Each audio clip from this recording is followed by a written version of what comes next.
Okay, here let's look at some properties of definite integrals. The first property is the definite integral from a to a fx dx equals 0. So this property shows us if the lower bound and the upper bound they are the same, they are equal, then the value of the integral is 0. Now to think about this, because we know that the geometric interpretation of a definite integral is it gave us the area of a bounded area of some bounded region, right?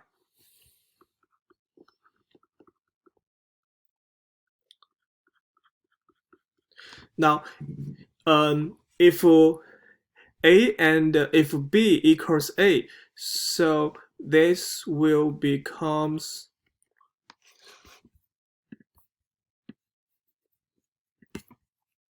if a and b are the same number, so this graph will becomes like this.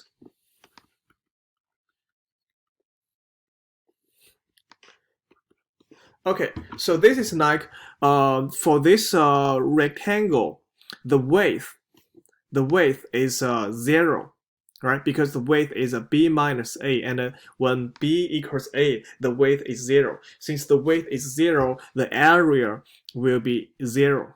So the area is 0. So that's why this integral equals 0.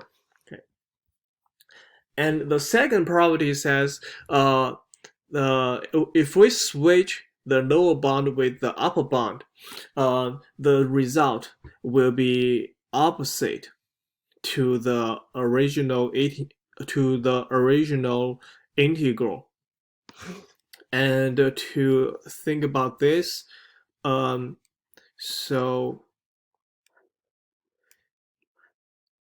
if the integral is written in this way, if the lower bound is a and the upper bound is b, so this gave us the area of this bounded region, right? Now if we switch the lower bound and the upper bound, so this is like this time we integrate from b to a, so now we're finding the area of this boundary region Now because this region is below the x-axis, so that's why its area is negative, so that's why these two are opposite. Okay.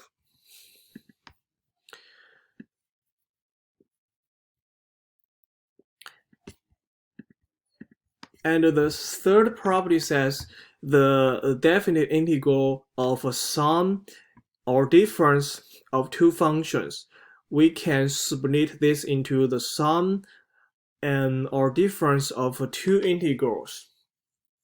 Now we also can use a geometry to explain this. So using geometry to look at this, so consider here the function fx is a constant function, and the function gx is also a constant function, is a 3. So the graph of fx looks like this, is a horizontal line, and the graph of g is a horizontal line.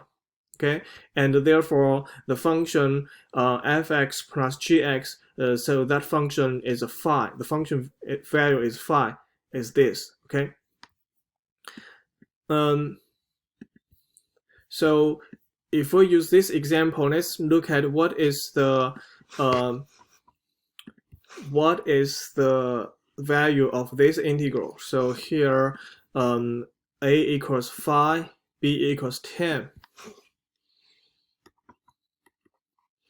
And remember here I let fx be 2 and gx be 3. So fx plus gx, this gonna be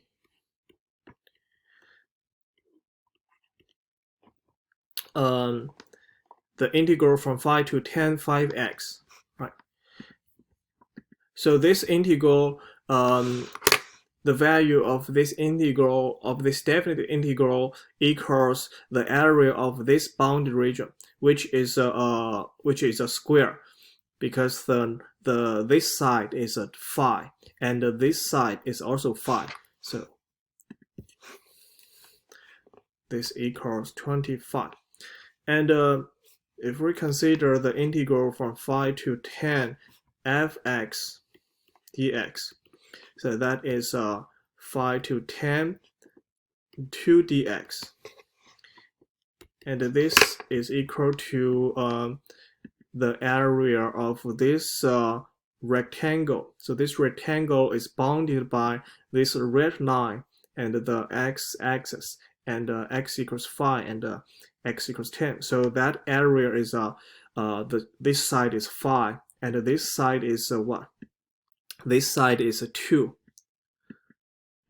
So that is 10. And the integral from phi to 10 gx, that is from phi to 10 3 dx. So this is the area of this rectangle bounded by this green line and x-axis, and x equals phi, x equals 10. The area is phi times 3. So you can say if we add these two numbers, the result is equal to 25, right? So this is how to say this property, how to say this result or from the perspective of geometry. Now also we can see this using the definition of Riemann sum, because we said the definite integral is a limit of Riemann sum. So consider if we have a summation of fx plus gx. If we have a summation of this,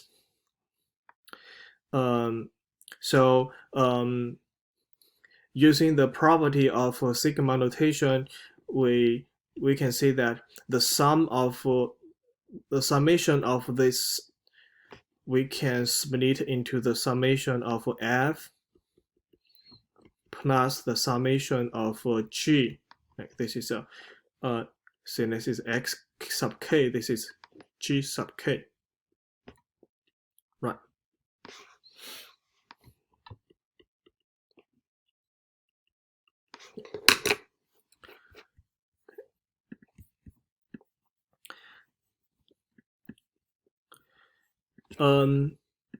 The property number 4 says the integral, the definite integral of a constant times fx equals this constant multiplied by the integral from a to b fx.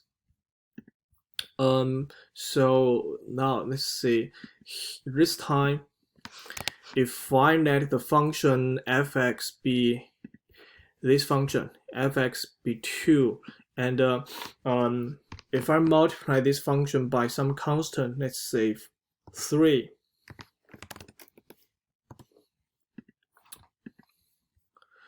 so the first integral is from phi to 10 3 times fx dx, and this integral, it equals the area of this bounded region, right?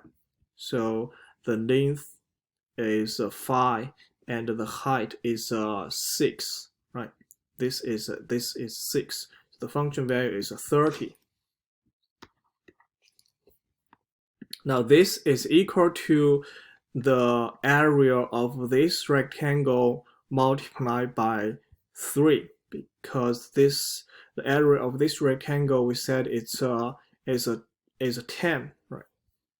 Because 5 times 2 is 10.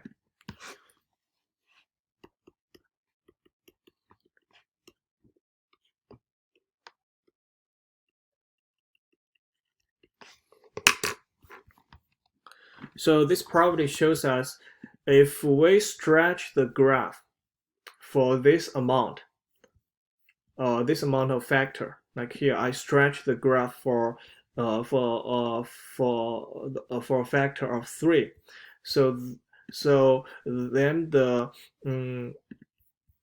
by doing this, I will also increase the area by the same amount of factor. So here I increase the area by 3 times, right? So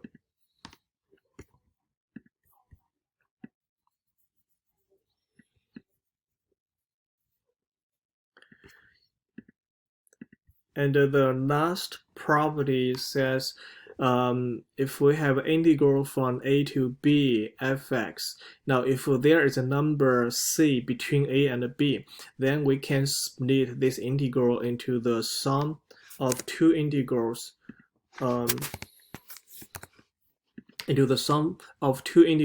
One is from a to c fx dx, another one is from c to b fx dx.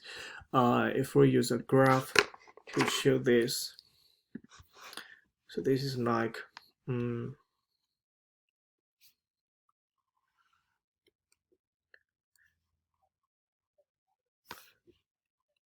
I have a function y equals fx. Now this function is there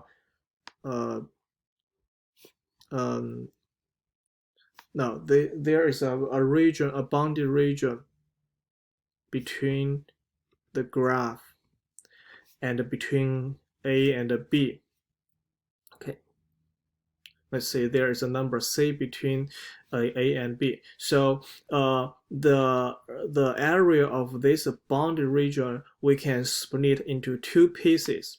So the first piece is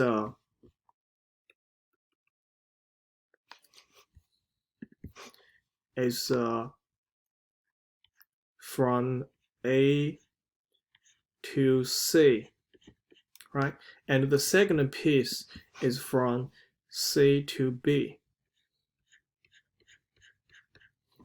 Okay. All right. Next, let's use these properties and to solve for this problem. Okay. Here we are given that the definite integral for fx from 0 to 3 equals 4, and the integral of fx from 0 to 8 equals -3. And we want to find the following. So for the first one, what is the value of the integral from 0 to 3 5 times fx dx? For this one, we can use the property number 4, because this integral can be written as phi. Now phi is the factor, phi is the constant, multiplied by the integral from 0 to 3 fx dx. And since we are given what does this equal, what this is, this equals 4. So the answer is 5 times 4. So it's 20. Okay. For the second one, here we want to find the integral from a to 0 to for fx dx.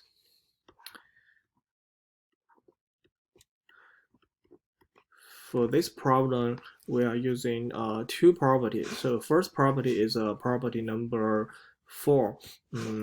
I can write this constant 2 in front of the definite integral. And then to use this result, we have to switch the lower bound with the upper bound. And we know that when we switch the bounds, the result will be the opposite. So after we switch the bounds, we need to add a negative sign. So these two are opposite, right? Okay. And now we can use these given values. Since the integral equals -3, so this will be 2 times negative of -3, which is 6. Okay. For number 3, we want to find out the integral from 3 to 8. Now, you see we don't have that integral, right? We're not given that integral. But since 3 is between 0 and 8, this number 3 is between 0 and 8. So this reminds us we can use the NUS property.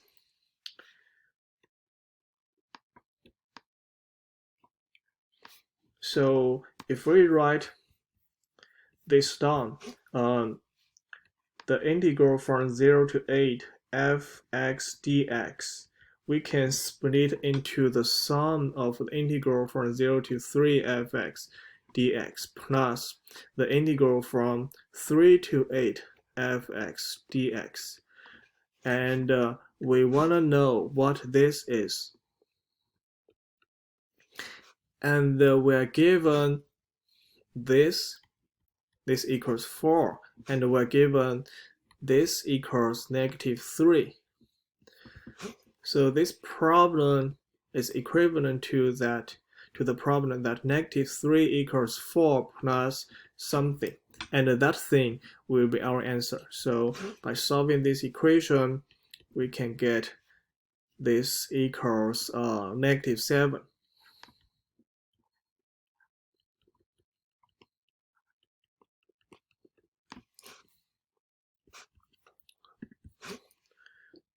So this integral